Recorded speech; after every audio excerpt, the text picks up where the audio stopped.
Des fêtes en famille, plus on s'approche de la pause des fêtes, moins on y croit. Ce soir, 1er décembre, il est 22 heures. Le réseau de la santé subit de fortes pressions. On va pas dans la bonne direction. Québec se donne 10 jours pour décider si le contrat moral tient toujours. Éclosion dans une résidence pour aînés, le personnel débordé, les résidents laissés à eux-mêmes. Les résidents restent dans leur lit mouillé des jours et des jours de temps. Il n'y a aucun soin donné, là. Blanchiment d'argent par le crime organisé, le Casino de Montréal a caché de l'information à Ottawa.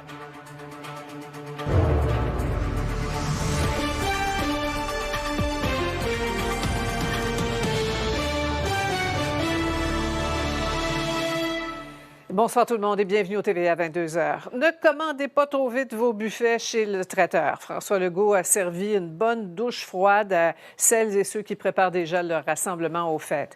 Avec des données qui ne cessent de grimper et l'absence de plus de 6 500 employés dans le réseau de la santé, le premier ministre n'a pas caché qu'il pourrait tout annuler.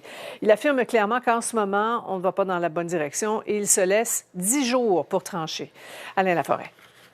Le message n'était pas l'optimisme. Je veux dire la vérité aux Québécois. Actuellement, on va pas dans la bonne direction, là. Le nombre d'hospitalisations, s'il continue à augmenter comme on le voit actuellement, malheureusement, ça sera pas possible d'avoir les deux rassemblements à Noël. Encore trop de cas et la capacité hospitalière atteint un seuil critique dans plusieurs hôpitaux, dont Chicoutimi, Pierre-le-Gardeur, Trois-Rivières et Pierre-Boucher. On est vraiment sur le bord d'atteindre la limite où il faudra délester plus d'activités. Les médecins demandent au gouvernement d'y réfléchir à 2 fois. Si on était, comme je dis, cette semaine, puis qu'on permettait des rassemblements jusqu'à 10, ça me semble vraiment explosif. Si on ne regarde que la santé physique, c'est ma facette, c'est la santé physique, c'est certain que la bonne réponse serait le confinement complet pendant le temps des fêtes de tout le monde. En ne changeant rien, je ne vois pas comment les chiffres vont s'améliorer.